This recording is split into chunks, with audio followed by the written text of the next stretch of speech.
I stopped the truck without thinking. 1 second, I was rounding the bend, hands stiff inside my work gloves, listening to the wind slam into the side mirrors.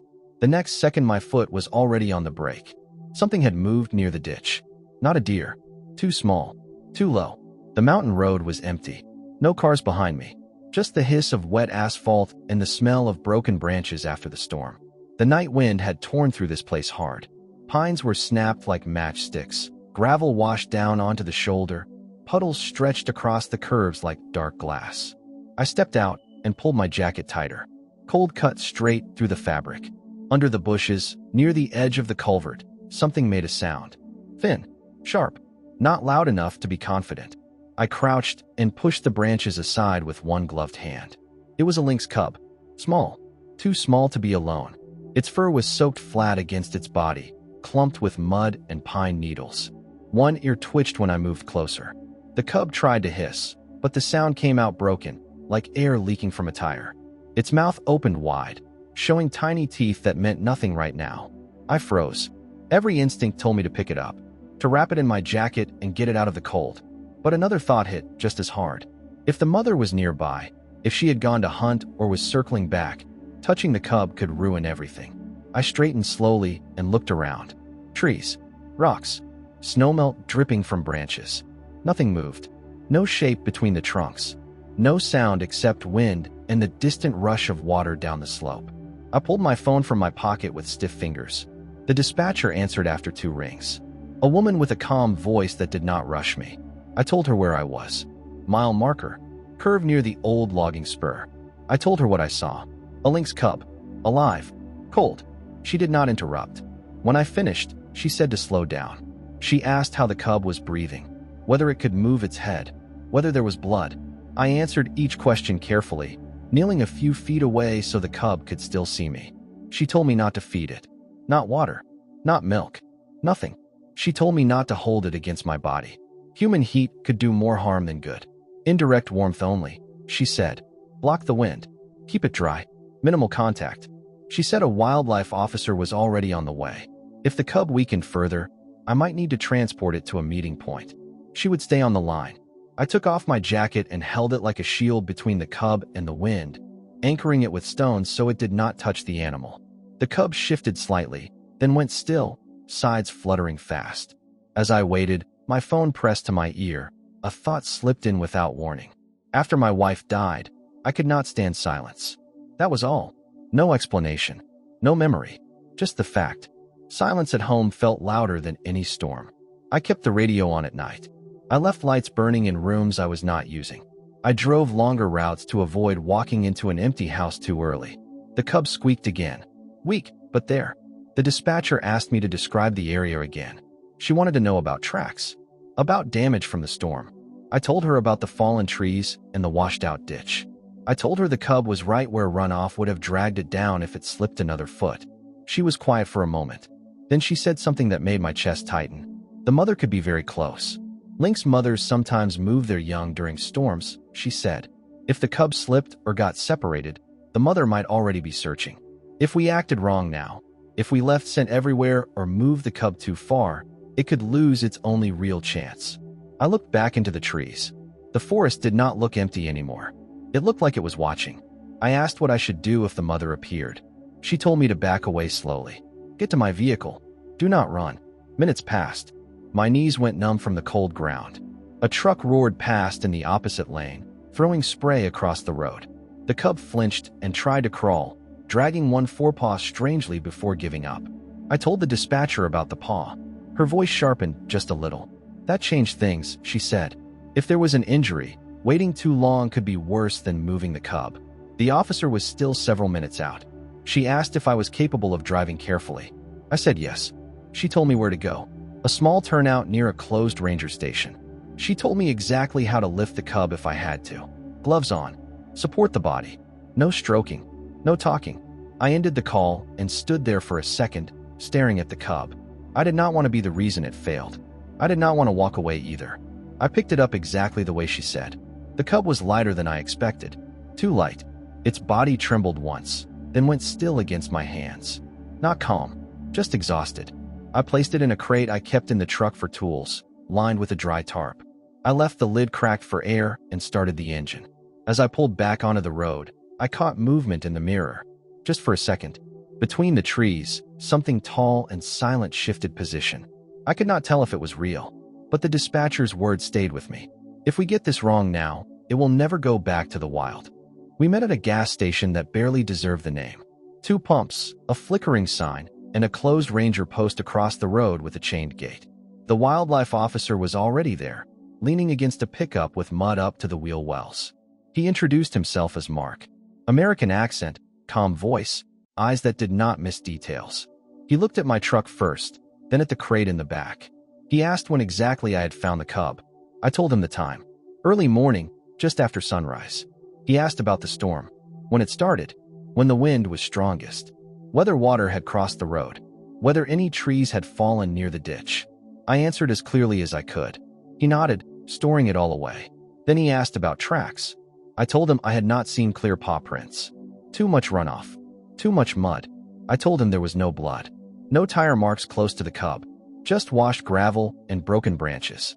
Mark crouched and opened the crate a few inches. He did not touch the cub at first. He watched. Breathing fast, he said, but steady. He checked the mouth and gums with a flashlight. Pink, he said. That was good. He pressed 2 fingers gently against the cub's chest, counting. Then he moved to the belly. He did not rush. Cold stress, he said. Possible dehydration. He looked at me straight on. Here is the part people hate, he said. If this animal starts to associate humans with safety or food, its chances drop fast. A lynx that is comfortable around people cannot be released. That is not a threat. That is policy. He told me some animals end up spending their lives in enclosures. Not because they are sick, but because someone meant well and crossed a line. Do not talk to it, he said. Do not name it. Do not try to calm it like a pet. A car pulled in behind us. A man stepped out to fuel up and stared at the crate. Poor thing, the man said. You gonna keep it? Mark turned before I could answer. No, he said. And it is not a pet. The man raised his hands and backed off, muttering something about cats. We loaded the crate into Mark's truck and headed toward the nearest veterinary clinic. A small place tucked between a feed store and a closed diner. The kind of clinic that handled more dogs than anything wild. Inside, it smelled like disinfectant and wet fur. A woman in scrubs met us without questions. She had already been briefed.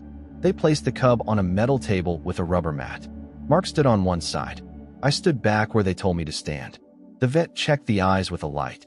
Pupils reacted, she said. She tested the legs one by one. When she touched the front paw, the cub pulled back sharply and cried out. That is not nothing, she said. They weighed the cub. The number was lower than it should have been. She slid a small line under the skin for fluids. Storms do this, she said. Mothers move them fast. Sometimes one slips. Sometimes they get pinned by debris. She pressed gently along the skull and neck. The cub went still, breathing shallow. Possible concussion, she said.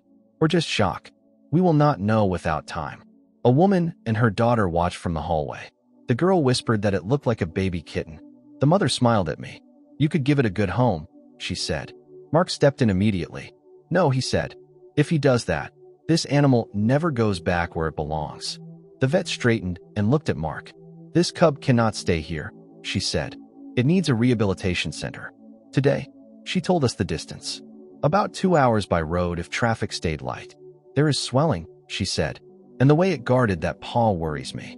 I felt something sink in my chest. Not fear. Responsibility. Mark met my eyes. You found it, he said. But from here on, we do this right. He closed the crate carefully. We have a long drive, he said, and no mistakes left. The rehabilitation center sat farther up the valley than I expected, past the last row of cabins and the final stretch of cell service. The road narrowed into gravel, then climbed through dark pines that still dripped from the storm. Mark drove like he had done this 100 times. I followed in my truck, keeping the crate steady in the back, checking it every time we stopped at a light. By the time we pulled in, the sky had turned the color of dirty steel. A simple sign stood at the entrance. No cute logo. No welcome message. Just the name and a phone number. Inside, it was quiet in a way that made my ears ring. A woman met us in the lobby. Her name tag said Sarah. She did not lean over the crate. She did not soften her voice. She looked at paperwork first, then at Mark. Sarah said they needed the exact location where I found the cub, the time, and what I did. She asked it like an interview, not a conversation. Mark answered some of it. I answered the rest. I told her about the ditch, the culvert, the wind, the cub trying to hiss. I told her I blocked the wind and called the dispatcher. I told her I carried it with gloves and put it in a crate with a dry tarp. I told her I did not feed it. Sarah nodded once. Good, she said. Keep it that way. She walked us through a hallway that smelled like bleach and pine. The place felt more like a clinic than a shelter. Closed doors, signs on walls, a radio crackle somewhere behind glass. We stopped at a prep room. 2 staff members put on gloves and face shields. Not because the cub was dangerous, because they did not want it to learn faces. Sarah said the hardest part is accepting that love is not the tool here. Distances. She opened the crate with Mark, just enough to slide a towel barrier around the cub without touching it directly. The cub made a thin sound and tried to pull back, its paw tucked tight against its chest. Sarah said they would check hydration, temperature, and pain response, then keep it warm with controlled heat. She said they might sedate lightly if stress climbed too high. I asked if I could see it once it was settled. Sarah did not look up from her work. No, she said. Not now. Every extra minute it sees you is a minute we have to undo later. Her words hit harder than I expected. Not because they were cruel, because they were true. Mark stepped closer to me, lowering his voice. This is what doing it right looks like, he said. They carried the cub through a door marked restricted. The door shut. The sound was final. Sarah came back with a form and a map on a clipboard. She wanted the exact bend, the distance from the mile marker, the direction of runoff. She asked if there were any nearby cabins, trails, or logging access roads. If hikers used the area. If dogs ran loose. I answered, and Mark added what I missed. Sarah said if the mother was alive and still in that territory, there was a chance to reunite. But only if the cub could stabilize, and only if the area was safe enough to attempt it. Safe enough from what? I asked. From people, she said. From noise. From someone trying to be a hero with a phone camera. From a loose dog. From a well-meaning neighbor who thinks milk fixes everything. She looked at me for the first time with something softer in her eyes. You did the right thing by calling, she said. Do not ruin it by turning this into a story you own. I swallowed. I told her I was not trying to own anything. Mark's phone buzzed. He stepped aside and took the call. I watched him listen, his face tight. When he came back, he said a patrol unit had reported fresh tracks a few miles from where I found the cub. Not a guarantee, but enough to try. Sarah pointed at the map. We will go at first light, she said. We will place the cub in a protected spot near the find location and back out. We will watch from a distance. If the mother comes, we do not interfere. If she does not, we pull the cub back and continue rehab. And if someone shows up, Mark said, then we abort, Sarah said. No exceptions. I signed the release paperwork with a pen that felt too light in my hand. It was strange, handing over something that had been warm against my gloves and had looked at me with panic. Strange to walk away with an empty crate. Mark drove off to arrange the morning team. I sat in my truck for a minute, engine off, staring at the steering wheel. The quiet came back. At home that evening, the quiet was worse. I made dinner without tasting it. I washed a plate I had not used. I turned on the radio, then turned it off again. I caught myself setting out 2 cups on the counter. My hand stopped halfway. 1 cup stayed. The other went back into the cabinet. On the way in, we passed a fenced yard with tall screens. Behind it, something thumped once, heavy and slow. I could not see what it was, and that was the point. In another room, a volunteer slid bottles into a cooler. The labels were plain, just dates written out in ink. Sarah said they feed young animals in ways that do not teach them that a person equals food. Tools, blinds, minimal voices. A man in a baseball cap showed up in the hallway while we worked over the map. He held his phone up like he was already recording. He said he lived nearby and heard someone brought in a baby lynx. Sarah stepped between him and the door. No photos, she said. No video. Turn it off. The man laughed. Sarah said if he did not leave, she would have him trespassed. Her tone did not change. He lowered the phone and walked out. Mark watched him go. That is what she meant about people, Mark said. Before I left, Sarah handed me cheap rubber boots in a plastic bag. Were these in the field? She said. No scented soap. No cologne. If we try a reunite, we keep it clean. The drive home felt longer than it should have. Storm debris still lay along the shoulder. I kept seeing movement that was not there. When I got home, I put the boots by the door and stood in the entryway, listening to nothing. I rinsed the empty crate in my driveway with hot water like Mark told me, scrubbing off mud with a stiff brush. No soap, no scent. It felt ridiculous until I remembered the cub's wet fur against my gloves. If we were going to put it back where it belonged, the forest could not smell me coming. Inside, I started to set out 2 cups again. I caught myself and laughed once, sharp and ugly.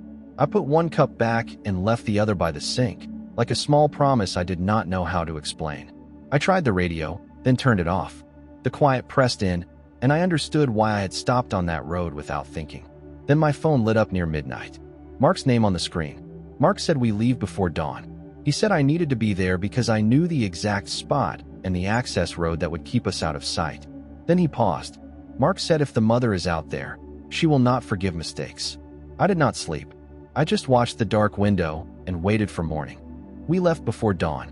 No radios on loud. Headlights dimmed. 3 vehicles spread out, so we did not look like a convoy. The forest road was hard-packed dirt, still scarred by runoff from the storm. Mist clung low between the trees, turning every branch into a shape that could be something else. Mark drove point. Sarah followed with the transport container secured in the back.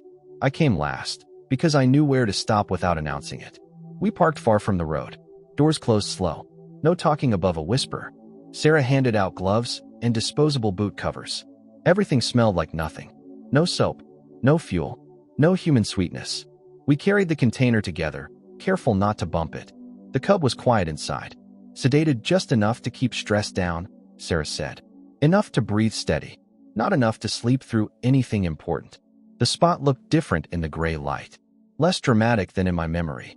Just a bend, a ditch, wet stones, and a narrow strip of trees climbing uphill. Sarah pointed where she wanted the container placed. Against a fallen log. Hidden from the road. Open on one side. Escape routes clear. Mark checked the wind with a strip of tape. It drifted away from the trees, toward the open slope. Good, he said. They set the container down and opened the front panel just enough. Sarah slid a screen in place so the cub could move out, but not bolt straight into the road. Then they backed away. 10 steps. 20. 30. I stopped where Mark told me to stop. I leaned forward without thinking, just a little. Mark caught my sleeve. 1 more step and we ruin it, he said. I froze. We settled into the wait. Minutes stretched. The forest woke slowly. Drips fell from branches. A bird called once and went quiet. Somewhere uphill, rocks shifted under unseen feet. Sarah watched the tree line through binoculars. Mark scanned the ground for tracks that were not there before. They explained things in low voices. How a mother circles downwind. How she watches before she commits. How she will not rush unless the cub calls. The cub stirred inside the container and made a thin sound. It was not a cry, more a question. I held my breath. Movement caught my eye to the left. A darker shape among darker trees. It did not step into the open. It stayed where branches broke the outline. Sarah's hand lifted slowly. Stay? The shape shifted. Paused. Shifted again. Mark whispered that she was there. Not close. Close enough. Time lost meaning. The air felt thick. The cub shifted again, then went still. The shape moved a few steps forward, then stopped. Ears visible now. Eyes low. Body tight. She was not gentle. She was calculating. Sarah lowered the binoculars. Let her decide, she said. The mother took 1 more step, then another. She circled wider than I expected, staying downwind, testing. My phone buzzed in my pocket. Mark's eye snapped to me. I killed the vibration and felt sick with myself. The mother froze. From somewhere down the slope came a sound that did not belong. A human voice. A laugh. Then the sharp bark of a dog. Sarah cursed under her breath. The mother turned. Not in panic. In calculation. A distant engine whined. A quad bike. Closer than it should have been. Mark raised his hand. Abort, he said. Sarah moved first, fast but controlled. She slid forward just enough to close the container panel halfway, blocking the cub from stepping out. The mother took 2 steps back. 3. She did not run. She melted into the trees like she had never been there. The dog barked again. Louder. The cub called out once. A thin sound that cut straight through me. Mark keyed his radio. Unit 2. Divert hikers now, he said. We waited longer than felt safe. Sarah counted under her breath. When the voices faded and the engine moved away, she shook her head. "We cannot force this," she said. They closed the container fully. I stared at the spot where the mother had been. Empty now? Ordinary. We carried the container back the way we came, slow and silent. At the vehicles, Mark paused. "She knows where it is," he said. "That matters." Sarah looked tired. "We try again when conditions are right," she said. "Or we continue rehab. No shortcuts." As we drove out, I watched the tree line until it disappeared behind the bend. I had never wanted silence to end so badly, but I also understood something I had not before. Sometimes doing the right thing means stepping back when everything in you wants to step forward. 2 weeks after that morning, the empty crate in my garage stopped looking like an accident and started looking like a reminder. I did not go back to the bend in the road. Mark told me not to. He said the worst thing I could do was haunt the place and leave scent where it did not belong. So I went the other direction. I drove to the rehabilitation center every few days, not to see the cub, but to work. Sarah called it volunteering. It felt more like paying a debt. I fixed a hinge on a storage shed that would not close right. I replaced a cracked light cover in a hallway where moths kept dying against the bulb. I hauled bags of frozen prey from a delivery truck into a chest freezer. I patched a torn section of fencing with wire that bit into my gloves. Sarah watched me once and said, quietly, "You are doing fine as long as you remember why we keep you out of the animal rooms." I nodded. I did not ask again. Mark brought updates when he could. The cub was eating. The fluids helped. The paw improved after swelling went down. They limited handling. They used barriers and tools in silence. They did not let it learn faces. Over the next few weeks, my hands stayed busy. I rebuilt a broken latch on the supply trailer so raccoons could not pry it open. I drove a cooler of medical packs to a satellite clinic and came back before dark. Sarah had me sand down a rough edge on a transport panel because a frightened animal can tear skin on anything that catches. Once, I asked how they teach a young lynx to be a lynx without teaching it to trust people. Sarah said we do not teach. We set up the conditions. We reduce stress. We feed in a way that makes hunting instincts wake up. We keep human voices low and human faces out of the equation. Then we let the animal do the rest. That answer did not make me feel better. It made it feel real. One afternoon, while I was tightening bolts on a gate latch, Mark walked up with his phone in his hand. Mark said we have a window. He told me a trail camera had caught an adult lynx moving through the same drainage near the find location 2 nights in a row. Same direction, same time. Not proof, but a pattern. Sarah wanted a second attempt, but only if we could control the human side of it. That meant a weekday. Midday, when hikers were at work and the off-road crowd was less likely to show up. It meant a longer hike in from a service road, away from the curve where I had stopped the truck. It meant the cub had to be strong enough to call without crashing from stress. Sarah said if we do it once, clean, and we leave no reason for her to back away. The morning of the second attempt was warmer. No wind. A pale sun that did not feel like comfort, just a fact. We met at the same gas station, but this time we did not linger. No talk. No small jokes. Mark checked the radio channel. Sarah checked the container straps. I checked my boots and the disposable covers like they mattered more than my own skin. We parked farther out and walked in on foot. The forest sounded different when it was not fighting a storm. Birds. Water. A distant woodpecker. The kind of normal that makes you forget how quickly it can turn. Sarah chose a spot tucked behind a cluster of rocks, near a game trail that cut along the slope. Not the road. Not the ditch. A place a lynx would use without thinking about humans. She set the container down and waited. Mark checked wind with tape. It drifted down the draw, away from the trail. "Good," he said. Then he looked at me. Same warning without the edge this time. "Stay where you are." I stayed. Sarah opened the front panel and slid the screen into place. The cub moved, stronger now, making short, sharp sounds that were not helpless. It was still small, still thin, but it was alive in a different way. We backed out until the rocks hid the container from our position. We watched through binoculars and a small scope Mark carried in a padded case. Minutes passed, then more. A squirrel ran across a log and made my heart jump like a rookie. Sarah kept her eyes on the trail. Mark watched the opposite ridge. I stared at the patch of trees where I had once imagined movement and wondered how many times I had been wrong. Then Sarah lifted one finger. There, a shape in the shade. Low, slow, stopping often. Ears pointed forward, then flattened for a second. The mother was not coming in on a straight line. She was stitching the forest together with cautious steps. The cub called again. It was the same thin voice, but steadier. The mother froze. She listened. Her head turned, not toward us, but toward the container. She took a step, then another, and stopped to smell the air. Mark whispered, barely audible, "She is downwind, and she does not like what she smells." Sarah whispered back, "She will not like anything. Give her time." Time felt heavy. The mother moved again, closer now. She circled, but the circle was tighter than before. No sudden retreat.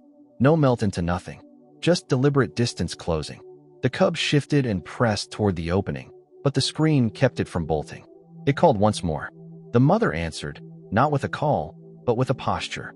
She lowered her body, eyes fixed, ready to grab and go. Sarah's hand tightened on the binoculars. Mark did not breathe. The mother stepped to the container and hesitated for one long second. Then she reached in with one foreleg, hooked the cub by the scruff, and pulled it out in a single clean motion. The cub squealed, not in pain, in surprise, and then it went quiet. The mother backed away, keeping the cub close to her chest, turning her body to block it from whatever she feared. She moved uphill, fast and silent, and within seconds both of them were part of the trees. Mark held up his hand. "Wait." We waited. A minute. 2. Nothing moved except leaves.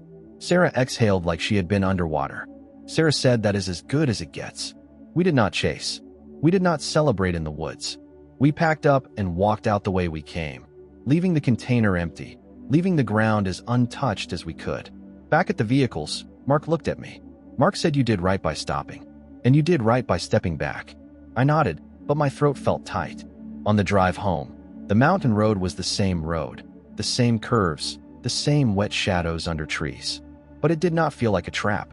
I kept thinking about that moment when the mother took the cub. No gratitude, no message, no miracle, just a wild animal doing what it was built to do. At home, I put my boots away and stood in the kitchen. The quiet was still there. It always will be. But it did not crush me the way it used to. I did not cure my pain.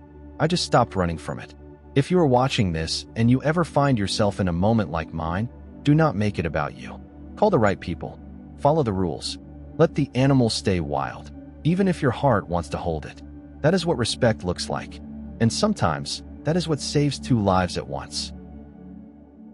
Don't forget to subscribe so you won't miss new stories.